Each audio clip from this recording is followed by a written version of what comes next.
इसीलिए आज हम आपके बुद्ध ज्ञान टीवी चैनल पर एक लोकप्रिय कहानी लेकर आए हैं। आपको अच्छी लगे तो प्लीज लाइक एंड सब्सक्राइब जरूर करें। धन्यवाद। जिसका शीर्षक है जब कोई अपमान करता है।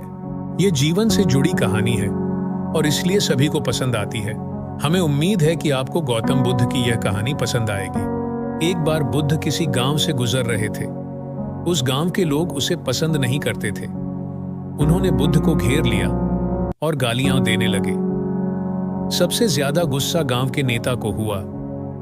उसने उल्टे बुद्ध को गाली देना शुरू कर दिया, लेकिन बुद्ध इस सब से बेपरवाह होकर मंद मंद मुस्कुराते रहे।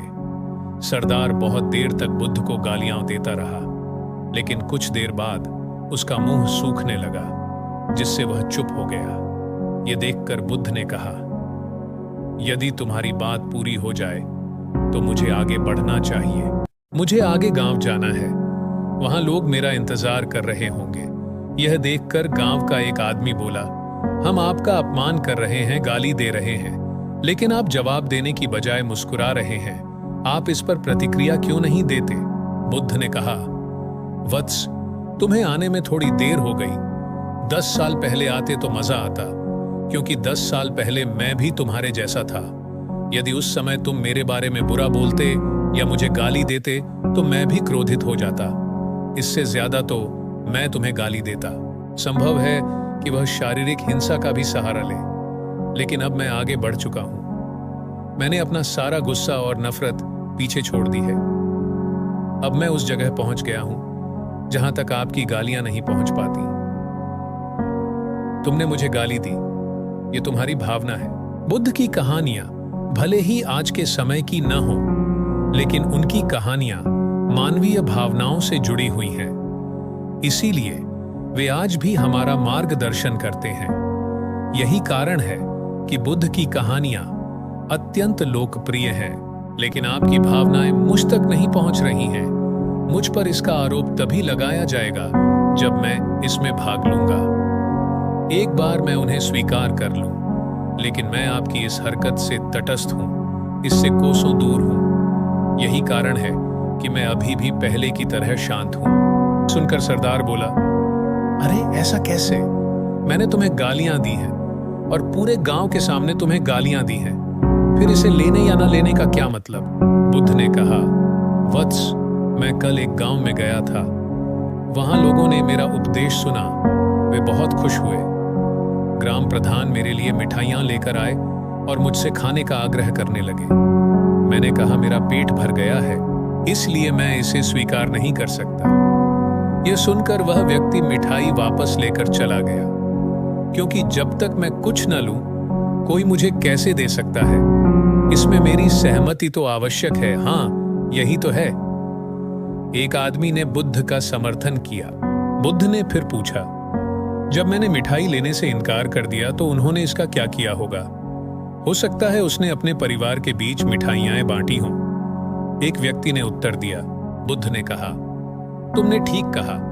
ठीक उसी मिठाई की तरह तुम मेरे लिए गालियां लेकर आए हो और चाहते हो कि मैं उन्हें स्वीकार कर लूं, लेकिन भाई, मैं उन्हें नहीं लेता। अब बताओ, तुम उनका क्या करोगे? इसका उस शख्स के पास कोई जवाब नहीं था। बुद्ध ने फिर कहा, मुझे तुम पर दया आती है वत्स। अरे मुझे तो गुस्सा तभी आएगा जब मुझे ये गालियां मिलेंगी, और जब मैं गालियां नहीं खाता तो क्रोध का प्रश्न ही नहीं उठता। सरदार ने बुद्ध की बात पर कोई प्रतिक्रिया नहीं दी। शायद वह कुछ सोच रहा था। बुद्ध ने कहा, मैं अपनी आंखों से देखता हूं कि गाली एक कांटा है जो देने वाले और लेने वाले दोनों को क्रोध से पागल कर देती है।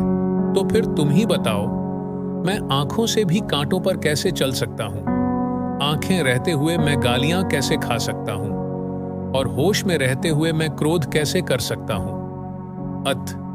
मुझे क्षमा कर दो वत्स, मैं तुम्हारा उपहार स्वीकार करने में असमर्थ हूं। इतना कहकर बुद्ध ने हाथ जोड़ दिए। बुद्ध की बात सुनकर सरदार लज्जित हो गया। उसकी आंखें भर आईं। वह कुछ कहना चाहता था, लेकिन उसके होठों ने जवाब दे दिया, और जब उससे और सहन न हुआ तो वह बुद्ध के चरणों में गिर पड़ा। दोस्तों, हम में से ज्यादातर लोग यही सोचते हैं कि हमारे दुखों का कारण कोई और है और जब हम इस पर विश्वास करते हैं तो हम आत्मनियंत्रण की कमी और खुद को नियंत्रित करने में असमर्थता को नजरअंदाज कर रहे हैं। वास्तव में यह हम पर निर्भर करता है कि हम दूसरों द्वारा प्रदत्त नकारात्मकता को स्वीकार करते हैं या नहीं। यदि हम नकारात्मकता को स्वीकार करते हैं तो हम अपने पैरों पर कुल्हाड़ी मारते हैं, और जब हम उसे अस्वीकार कर देते हैं तो घृणा, क्रोध, हिंसा सभी से मुक्ति मिल जाती है। दोस्तों, हम आशा करते हैं कि आपको यह बुद्ध कहानी जब कोई अपमान करता है पसंद आई होगी। दोस्तों, हम आपसे फिर मिलेंगे ऐसे ही रोचक और उपयोगी कहानी के साथ। तब तक आप जहां भी हों खुश रहें और खुशियां बांटते रहें। धन्यवाद।